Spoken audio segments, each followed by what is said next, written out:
नमस्कार। आज हमारे पास ना काफी सारी दिलचस्प जानकारियां हैं। राष्ट्रीय नीतियों में बदलाव से लेकर रक्षा अभ्यासों तक, फिर वित्तीय नवाचार, वैश्विक रैंकिंग, मतलब बहुत कुछ है। जी हाँ, बिल्कुल। ये सारे स्रोत जो है वो भारत और दुनिया भर में जो हाल फिलहाल में चल रहा है उसकी एक झलक देते हैं अलग-अलग सेक्टर्स में। हाँ, तो आज हमारी कोशिश यही रहेगी कि इन सारी अलग-अलग कड़ियों को जोड़ें, समझे कि क्या हो रहा है और इसका मतलब क्या है। तो चलिए शुरू करते हैं। बिल्कुल। सबसे पहले बैंकिंग रेगुलेशन की बात करते हैं। भारतीय रिजर्व बैंक मतलब आरबीआई एक नया सिस्टम ला रहा है नियमों की समीक्षा के लिए। सुना है इसमें आरआरसी और एजीआर जैसे कुछ कंपोनेंट है। जी हाँ, एक रेगुलेटरी रिव्यू सेल यानी आरआरसी और एक advisory group on regulation AGR, और ये जो पूरा ढांचा है ये 1 अक्टूबर 2025 से लागू होगा। अच्छा, अक्टूबर से। हाँ, और मकसद ये है कि हर नियम की मतलब रेगुलरली कह सकते हैं 5 से 7 साल में समीक्षा हो। हम्म। तो ये जो एजीआर है सलाहकार समूह, इसके अध्यक्ष होंगे एसबीआई के एमडी राणा आशुतोष कुमार सिंह। जी। ये लोग इंडस्ट्री से भी फीडबैक लेंगे, तो प्रक्रिया और मजबूत होगी। तो मतलब नियम समय के साथ बदलते रहेंगे, जी बिल्कुल। अपडेटेड रहेंगे। इसका कार्यकाल फिलहाल 3 साल रखा है। अच्छा, अब नियमों से हटकर अगर ऊर्जा बचाने की तरफ देखें तो ऊर्जा दक्षता ब्यूरो बीईई ने भी कुछ नया किया है। एनईसीए अवार्ड्स में इन्फ्लुएंसर्स के लिए कैटेगरी। हाँ हाँ, ये बहुत इंटरेस्टिंग है। या पहली बार हो रहा है कि नेशनल एनर्जी कंजर्वेशन अवार्ड्स 2025 में डिजिटल क्रिएटर्स और इन्फ्लुएंसर्स के लिए एक अलग कैटेगरी बनाई है। पहली बार। जी, ऊर्जा बचाने का मैसेज फैलाने के लिए अब सोशल मीडिया का सहारा लिया जा रहा है। शर्त यह है कि कम से कम 10,000 फॉलोअर्स हों और हिंदी या किसी भारतीय भाषा में, मतलब 90 सेकंड्स तक का ओरिजिनल वीडियो बनाना होगा। अच्छा। और ये सरकार का जो मिशन लाइफ है ना, लाइफस्टाइल फॉर एनवायरनमेंट, उससे जुड़ा हुआ है। और विजेताओं को 14 दिसंबर 2025 को राष्ट्रपति द्रौपदी मुर्मू सम्मानित करेंगी। तो ये एक नया तरीका है लोगों तक पहुंचने का। हाँ, बिल्कुल नया तरीका। अब चलते हैं मध्य प्रदेश। 17 सितंबर को प्रधानमंत्री नरेंद्र मोदी धार में थे और उन्होंने कई सारी विकास योजनाएं शुरू की। ऐसा लगा जैसे एक साथ बहुत कुछ लॉन्च हुआ हो। हाँ बिल्कुल, उस दिन कई बड़ी घोषणाएं हुई। एक तो स्वस्थ नारी सशक्त परिवार अभियान एसएनएसपी, ये 17 सितंबर से 2 अक्टूबर तक चलेगा। हम्म। इसे स्वास्थ्य मंत्रालय और महिला बाल विकास मंत्रालय दोनों मिलकर चला रहे हैं, और दावा यह है कि ये भारत का सबसे बड़ा महिला और बाल स्वास्थ्य आउटरीच अभियान है। सबसे बड़ा क्या है इसमें खास? इसमें देखिए 15 लाख से ज्यादा जो पीएमएमवीवाई लाभार्थी हैं उनको सीधे कैश बेनिफिट, और 10 लाख से ज्यादा हेल्थ कैंप, जी। जहां anaemia, TB, sickle cell, cancer जैसी बीमारियों की जांच और एक्सपर्ट सलाह मिलेगी। एम्स और रेलवे अस्पताल भी मदद कर रहे हैं। स्वास्थ्य के साथ पोषण पर भी ध्यान था क्या? हाँ बिल्कुल। 8वां राष्ट्रीय पोषण माह भी शुरू हुआ है 17 सितंबर से 16 अक्टूबर तक। इसके 4 थीम हैं: मोटापा कम करना, पोषण और पढ़ाई साथ साथ, मतलब पोषण भी पढ़ाई भी, फिर माँ के स्वास्थ्य के लिए पेड़ लगाना, एक पेड़ माँ के नाम, और पोषण में पुरुषों की भूमिका। अच्छा, पुरुषों की भूमिका पर भी फोकस है। जी। और एक सुमन सखी चैटबॉट भी लॉन्च हुआ है माँ और बच्चे के स्वास्थ्य की जानकारी के लिए। और मध्य प्रदेश में 1 crore sickle cell screening card भी बांटे गए हैं।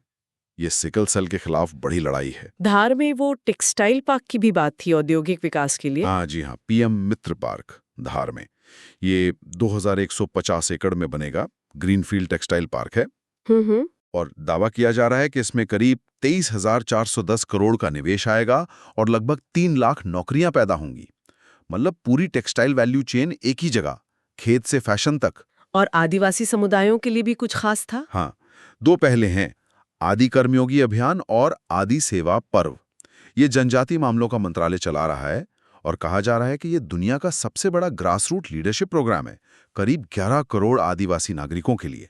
दुनिया का सबसे बड़ा? जी, ये सब जनजातीय गौरव वर्ष का हिस्सा है जो 15 नवंबर 2024 से 15 नवंबर 2025 तक चल रहा है। और आदि सेवा पर्व का मकसद है सरकारी योजनाओं का लाभ आदिवासियों तक पहुंचाना। चलिए अब स्वास्थ्य में ही एक और पहल देखते हैं।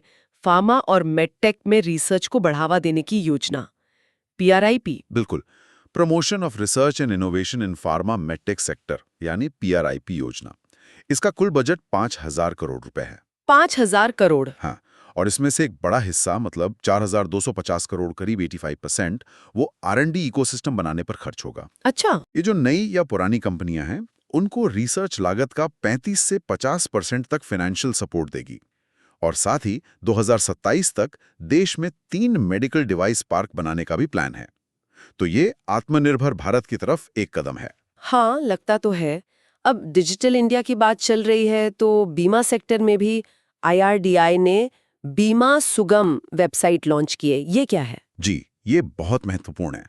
ये बीमा के लिए भारत का अपना इंटीग्रेटेड डिजिटल पब्लिक इंफ्रास्ट्रक्चर मतलब DPI बनने जा रहा है। बीमा का DPI? हाँ, IRDAI के चेयरमैन अजय सेठ ने इसे हैदराबाद में लॉन्च किया। ये एक तरह से वन स्टॉप पोर्टल होगा। जीवन, स्वास्थ्य, मोटर, जनरल बीमा सब कुछ एक जगह। तो खरीदना बेचना सब यहीं से? अभी तो ये सिर्फ इन्फॉर्मेशन देगा, जानकारी के लिए। लेकिन दिसंबर 2025 से इस पर लेन देन मतलब पॉलिसी खरीदना बेचना भी शुरू हो जाएगा। ये सरकार का जो लक्ष्य है ना, 2047 तक सभी के लिए बीमा, उसमें मदद करेगा। सही है। कनेक्टिविटी की बात करें तो डाक विभाग और BSNL ने भी हाथ मिलाया है। पॉइंट ऑफ सेल की तरह। अच्छा, पोस्ट ऑफिस में BSNL सिम? हाँ, असम में इसका पायलट सफल रहा था। अब पूरे देश में लागू कर रहे हैं। ये समझौता 17 सितंबर 2025 से 1 साल के लिए है। इस पर DOP की तरफ से मनीषा बंसल बादल और BSNL से दीपक गर्ग ने साइन किए। ये दिखाता है कि कैसे सरकारी विभाग मिलकर अपनी रीच बढ़ा सकते हैं। बिल्कुल। अब ऊर्जा में एक और नई नीति आई है, राष्ट्रीय भूतापीय ऊर्जा नीति, जियोथर्मल एनर्जी। जी बिल्कुल। नवीन और नवीकरणीय ऊर्जा मंत्रालय MNRE ने इसे 17 सितंबर को नोटिफाई किया है और ये भारत का जो 2070 तक नेट जीरो कार्बन वाला लक्ष्य है उसको पाने में मदद करेगी। कैसे? इसका मकसद है जमीन के अंदर की गर्मी मतलब जियोथर्मल एनर्जी, उसका पता लगाना, उसे विकसित करना और इस्तेमाल करना। पहले फेज में 5 पायलट प्रोजेक्ट होंगे। Pilot projects? हाँ, और जो कंपनियां इसमें आएंगी उन्हें एक्सप्लोरेशन के साथ साथ 30 साल का ऑपरेशनल लीज मिलेगा। GSI ने पहले ही देश में 10 ऐसे इलाके पहचाने हैं जहां 381 हॉट स्प्रिंग्स हैं, जैसे लद्दाख में पोगा वैली, हिमाचल में मणिकरण। हाँ, सुना है इनके बारे में। तो ये एक नया रिन्यूएबल सोर्स हो सकता है? बिल्कुल। अब आते हैं कृषि पर। रबी फसलों के लिए लक्ष्य तय हुए हैं शायद? जी हाँ, दिल्ली में 15-16 सितंबर को राष्ट्रीय कृषि सम्मेलन हुआ रबी अभियान 2025 पर। इसमें आने वाले रबी सीजन 2025-26 के लिए 362.5 मिलियन टन अनाज उत्पादन का लक्ष्य रखा है। 362.5 मिलियन टन? ये पिछले साल से ज्यादा है? हाँ, पिछले साल 341.55 मिलियन टन था, तो लक्ष्य बढ़ाया है। कृषि मंत्री शिवराज सिंह चौहान ने इसकी अध्यक्षता की और थीम थी एक राष्ट्र एक कृषि एक टीम। और गांव के लेवल पर गवर्नेंस के लिए सरपंच संवाद हुआ। जी, ये एक नेशनल क्वालिटी कॉन्क्लेव था। QCI, जल शक्ति मंत्रालय और पंचायती राज मंत्रालय ने मिलकर किया। थीम थी विकसित ग्राम से विकसित भारत। अच्छा। केंद्रीय मंत्री CR पाटिल ने उद्घाटन किया। हाँ। इसमें एक सरपंच संवाद ऐप भी लॉन्च हुआ। कह रहे हैं 60,000 से ज्यादा सरपंच जुड़ गए हैं और लक्ष्य है 2026 तक 2.5 लाख सरपंचों को जोड़ने का। 2.5 लाख? जी, और साथ में 100 दिन की सुशासन चुनौती भी शुरू की है 17 सितंबर से 25 दिसंबर तक। फोकस रहेगा सफाई, सुरक्षा और ई-गवर्नेंस पर। चलिए अब राष्ट्रीय मुद्दों से थोड़ा हटकर रक्षा और अंतर्राष्ट्रीय संबंधों की ओर चलते हैं। असम में अभ्यास आरोग्य सेतु हुआ। हाँ। ये अपनी तरह का पहला था नागरिक सैन्य चिकित्सा सहयोग अभ्यास। इंडियन आर्मी ने किया तिनसुकिया जिले के रुपई में। नागरिक सैन्य मतलब इसमें आर्मी के डॉक्टर तो थे ही, साथ में सिविलियन डॉक्टर्स और नॉर्थ ईस्ट फ्रंटियर रेलवे के मेडिकल प्रोफेशनल्स भी शामिल हुए। और एक खास बात ये थी कि NFL रेलवे के एक डॉक्टर ने ट्रेन एम्बुलेंस का कॉन्सेप्ट दिखाया। Train ambulance? हाँ, कि कैसे इमरजेंसी में ट्रेन को एम्बुलेंस की तरह यूज कर सकते हैं। डिजास्टर मैनेजमेंट के लिए काफी अहम हो सकता है। बिल्कुल। सेना ने अपनी लड़ाई की क्षमताओं का भी प्रदर्शन किया अभ्यास जल शक्ति के जरिए। जी, ये इंडियन आर्मी की मशहूर फर्स्ट आर्मर्ड डिवीजन ने किया था। इसमें यह दिखाया कि कैसे सेना नदी या पानी की रुकावटों को तेजी से पार कर सकती है। कैसे? इसके लिए मोबाइल असॉल्ट ब्रिज यूज किए गए जो जल्दी बन जाते हैं। मशीनी नावें थीं, एम्फीबियस प्लेटफॉर्म्स थे जो पानी और जमीन दोनों पर चलते हैं, और ड्रोन्स यानी UAVs का भी इस्तेमाल हुआ। ये दिखाता है कि आर्मी की इंजीनियर कोर कितनी जरूरी है और कैसे अलग अलग टीमें मिलकर काम करती हैं। और एक बड़ी खबर आ रही है, भारत का पहला एआई पावर्ड कॉम्बैट एयरक्राफ्ट काल भैरव। हाँ, ये बहुत बड़ी खबर है। बेंगलुरु की एक कंपनी है flying wedge defence and aerospace, FWDA, उसने बनाया है इसे। ऑफिशियल नाम E2A2 है, पर इसे काल भैरव कहा जा रहा है। एआई वाला लड़ाकू विमान। जी, ये मेल कैटेगरी का है, मीडियम एल्टीट्यूड लॉन्ग एंड्योरेंस, मतलब मध्यम ऊंचाई पर देर तक उड़ सकता है और पूरी तरह से स्वदेशी है। एआई का इस्तेमाल किया गया है इसमें। इसकी क्षमताएं क्या हैं? ये 91 किलो तक का पेलोड ले जा सकता है, रेंज 3000 किलोमीटर है और 30 घंटे तक हवा में रह सकता है। 30 घंटे, और लागत सुना है बहुत कम है। हाँ, यही इसे खास बनाता है। कह रहे हैं कि इसकी लागत अमेरिका का जो प्रीडेटर MQ-9 रीपर ड्रोन है ना, उससे 10 गुना कम है। 10 गुना कम? जी, और FDYD को ऑलरेडी एक साउथ एशियन देश से $25 मिलियन का एक्सपोर्ट ऑर्डर भी मिल चुका है। ये $30 मिलियन की एक बड़ी डील का हिस्सा है। अरे वाह, एक्सपोर्ट ऑर्डर भी मिल गया। हाँ, और कंपनी ने मिशन 777 का भी ऐलान किया है। अगले 5 साल में 7 ग्लोबल हेडक्वार्टर और 77 देशों में ऑपरेशन। तो ये मेक इन इंडिया और डिफेंस एक्सपोर्ट के लिए बहुत बड़ा बूस्ट है। बिल्कुल। वैश्विक व्यापार पर आते हैं। WTO का मछली पालन सब्सिडी वाला समझौता आखिरकार लागू हो गया। जी, 15 सितंबर 2025 से। ये पहला ऐसा मल्टीलैटरल एग्रीमेंट है जो लीगली बाइंडिंग है, मतलब सदस्य देशों को मानना पड़ेगा। किस बारे में है ये? ये उन सब्सिडीज पर रोक लगाता है जो हानिकारक हैं, मतलब जिनसे अवैध, गैर सूचित और अनियमित मछली पकड़ना, IUU फिशिंग, या जरूरत से ज्यादा मछली पकड़ना, ओवर फिशिंग बढ़ता है। अच्छा, तो अब ये लागू हो गया है? हाँ, 2/3 सदस्यों की मंजूरी चाहिए थी, वो मिल गई है। 112 सदस्यों ने रेटिफाई कर दिया है। हाल ही में ब्राजील, केन्या, टोंगा, वियतनाम ने किया। लेकिन ये ध्यान रखना होगा कि भारत और इंडोनेशिया जैसे कुछ बड़े देशों ने अभी तक इसे रेटिफाई नहीं किया है। ये पॉइंट है। भारत ने अंतर्राष्ट्रीय श्रम संगठन ILO के साथ भी एक समझौता किया है। ये किस बारे में है? ये 16 सितंबर को जिनेवा में हुआ। भारत सरकार और ILO ने मिलकर व्यवसायों का अंतर्राष्ट्रीय संदर्भ वर्गीकरण बनाने के लिए MOU साइन किया है। ये क्या चीज है? आसान भाषा में कहें तो अलग अलग तरह के काम और स्किल्स को इंटरनेशनल लेवल पर स्टैंडर्डाइज करना, उनको एक पहचान देना। इससे क्या होगा कि भारतीय हुनर को दुनिया भर में मान्यता मिलेगी और हमारे युवाओं के लिए विदेशों में नौकरी के मौके बढ़ेंगे। अच्छा, तो स्किल्स की ग्लोबल रिकॉग्निशन। जी, इस पर हमारे स्थायी प्रतिनिधि राजदूत अरिंदम बागची और ILO के DG गिलबर्ट होंगबो ने साइन किए हैं। हिंद महासागर क्षेत्र में भी भारत काफी एक्टिव है। मॉरिशस के साथ सैटेलाइट ट्रैकिंग स्टेशन। हाँ, ये एक बड़ा रणनीतिक कदम है। भारत और मॉरिशस सहमत हुए हैं कि डिएगो गार्जिया के पास मॉरिशस में एक सैटेलाइट ट्रैकिंग स्टेशन बनाया जाएगा। इससे इंडियन ओशन में भारत की निगरानी क्षमता बढ़ेगी।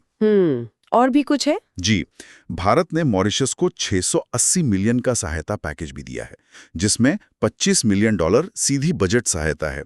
एक हाइड्रोग्राफी में सहयोग का समझौता भी हुआ है और भारत ने चागोस द्वीप समूह पर मॉरिशस की संप्रभुता का समर्थन भी किया है। अच्छा, अब पड़ोसी देश मालदीव की बात करें तो भारत ने उन्हें भी वित्तीय मदद जारी रखी है। जी, मालदीव सरकार का एक $50 मिलियन का ट्रेजरी बिल था, जिसकी पेमेंट 18 सितंबर को करनी थी। भारत ने उसकी डेडलाइन बढ़ा दी है। अच्छा, ये उस $200 मिलियन के बजट सपोर्ट का हिस्सा है जो 2019 में दिया गया था और SBI के जरिए रोल ओवर हुआ है। इसके अलावा $750 मिलियन की करेंसी स्वैप फैसिलिटी भी दी है भारत ने, और वो ग्रेटर माले कनेक्टिविटी प्रोजेक्ट GMCP पर भी काम चल रहा है। तो ये सब भारत की नेबरहुड फर्स्ट और सागर विजन के तहत है। और एक अहम खबर पश्चिम एशिया से है। सऊदी अरब और पाकिस्तान के बीच रक्षा समझौता हुआ है। हाँ, ये एक स्ट्रैटेजिक म्यूचुअल डिफेंस पैक्ट है और इसमें कहा गया है कि किसी एक पर हमला दोनों पर हमला माना जाएगा। ये तो काफी मजबूत बात है। जी, ये ऐसे समय में हुआ है जब पश्चिमी एशिया में तनाव बढ़ रहा है और अमेरिका की भूमिका को लेकर थोड़ी अनिश्चितता है। इसे किसी अरब देश और एक न्यूक्लियर पावर वाले देश पाकिस्तान के बीच पहला ऐसा समझौता बताया जा रहा है। इसका भारत पर क्या असर होगा? देखिए, ये देखना होगा, लेकिन ये जानना जरूरी है कि इस समझौते के बावजूद भारत और सऊदी अरब के व्यापारिक रिश्ते बहुत मजबूत हैं।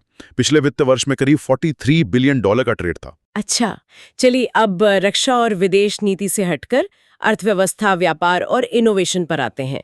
CSR में मालाबार ग्रुप और WHO इंडिया ने कुछ शुरू किया है। हाँ, नर्चरिंग बिगिनिंग्स नाम से एक CSR पहल शुरू की है। इसका मकसद है शहरों में जो वंचित समुदाय हैं वहां माताओं और बच्चों का पोषण और स्वास्थ्य बेहतर करना। खासकर जीवन के पहले 1000 दिनों पर फोकस है। पहले 1000 दिन? जी, गर्भ से लेकर बच्चे के शुरुआती 2 साल। इसे मालाबार चैरिटेबल ट्रस्ट लागू करेगा। शुरुआत दिल्ली से होगी और मालाबार ग्रुप वैसे भी अपने प्रॉफिट का 5% CSR पर खर्च करता है। दुनिया का 5वां सबसे बड़ा ज्वेलरी रिटेलर भी है। वित्तीय संस्थानों में कुछ नियुक्तियों की सिफारिशें हुई हैं FSIB ने? जी, FSIB ने 2 सिफारिशें की हैं। एक तो बैंक ऑफ महाराष्ट्र के ED रोहित ऋषि को IIFCL का MD बनाने की, वो PR जयशंकर की जगह लेंगे। अच्छा। और दूसरी नाबार्ड के CGM मणिकुमार शिवराम कृष्णन को IFCI का डिप्टी MD बनाने की। अब इन पर आखिरी फैसला ACC यानी कैबिनेट की नियुक्ति समिति लेगी। फिनटेक में भी काफी हलचल रहती है। AU स्मॉल फाइनेंस बैंक और कीवी का कोई कार्ड आया है? हाँ, AU कॉस्मो क्रेडिट कार्ड। ये रुपे नेटवर्क पर है और UPI एनेबल्ड है, मतलब UPI पेमेंट भी कर सकते हैं। अच्छा, और क्या खास है? इसकी कोई सालाना फीस नहीं है। UPI और ऑनलाइन खर्च पर रिवॉर्ड मिलते हैं और फ्यूल सरचार्ज वेवर भी है। 400 से 5000 रुपए की खरीद पर 1% का। ये खासकर उन लोगों के लिए है जो पहली बार क्रेडिट कार्ड ले रहे हैं। इंजीनियरिंग सर्विसेज में L&T टेक्नोलॉजी सर्विसेज LTTS ने AI से जुड़ा कुछ लॉन्च किया है? जी, PLXI। ये उनका अपना बनाया हुआ जेनेटिव AI बेस्ड फ्रेमवर्क है। इसका मकसद है प्रोडक्ट डेवलपमेंट की पूरी साइकिल PDLC को तेज करना। कैसे?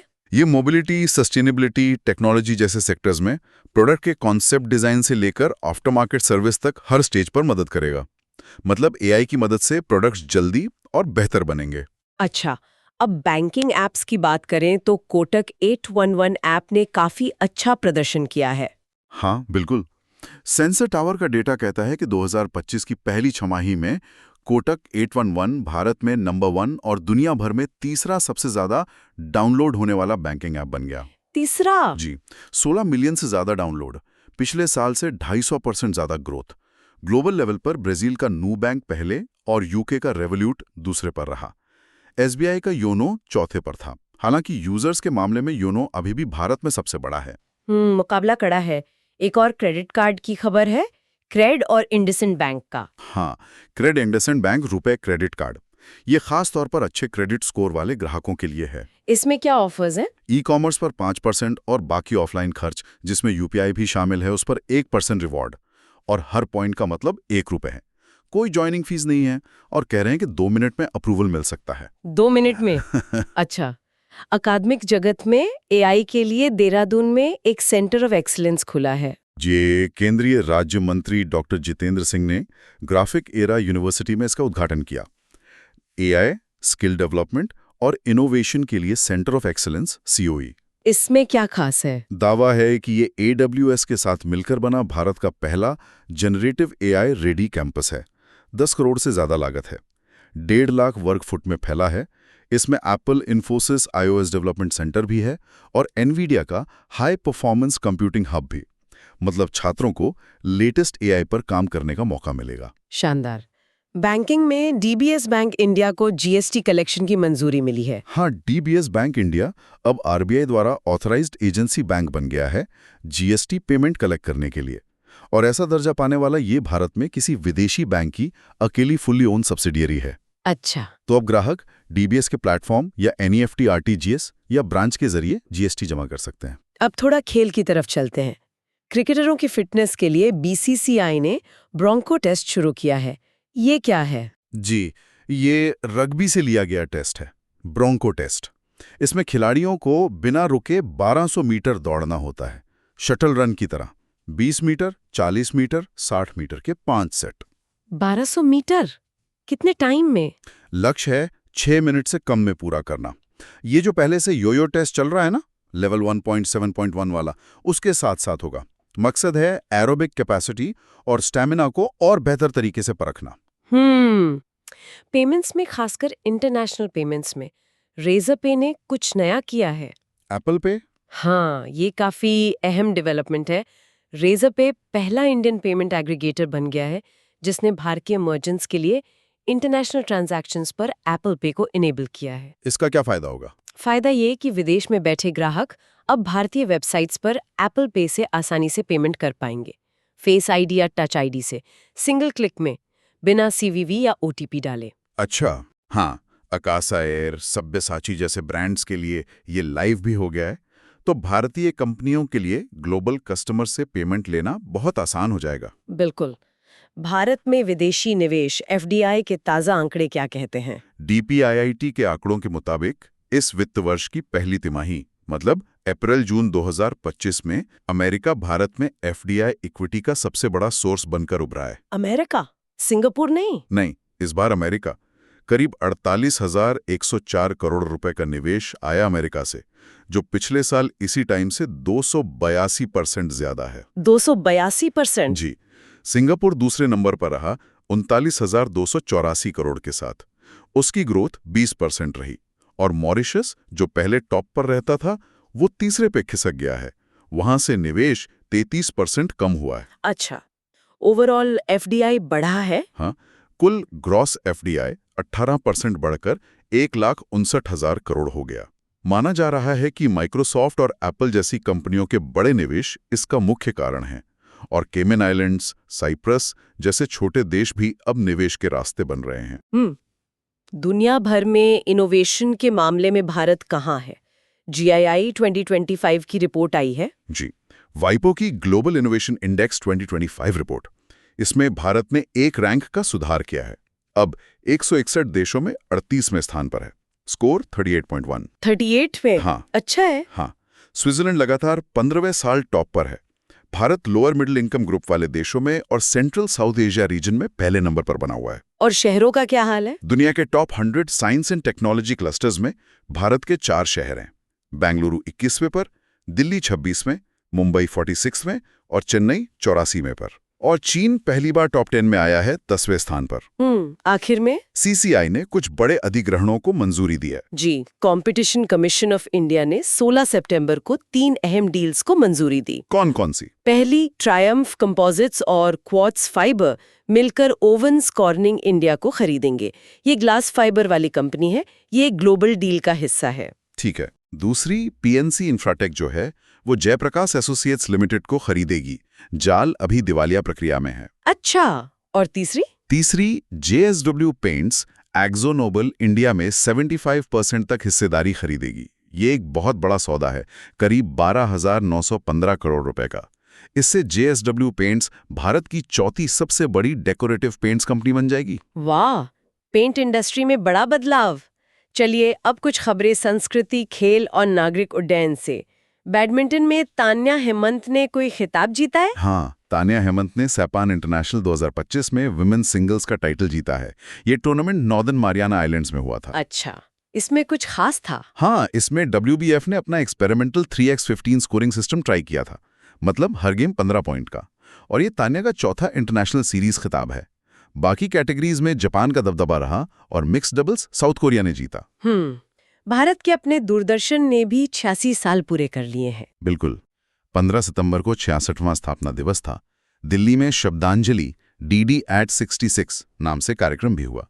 आज दूरदर्शन के 35 चैनल हैं और सरकार की BND योजना के तहत इसका मॉडर्नाइजेशन भी चल रहा है।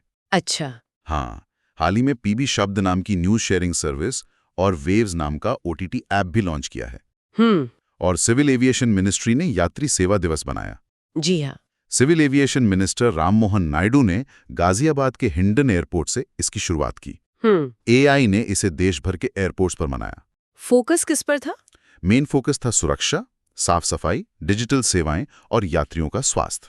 स्वास्थ्य के तहत वो जो स्वस्थ नारी सशक्त परिवार अभियान की बात हमने की थी, उसी के तहत महिला यात्रियों के लिए फ्री हेल्थ चेकअप कैंप भी लगे और एयरपोर्ट्स के बाहर ब्लड डोनेशन कैंप जैसे कार्यक्रम भी हुए।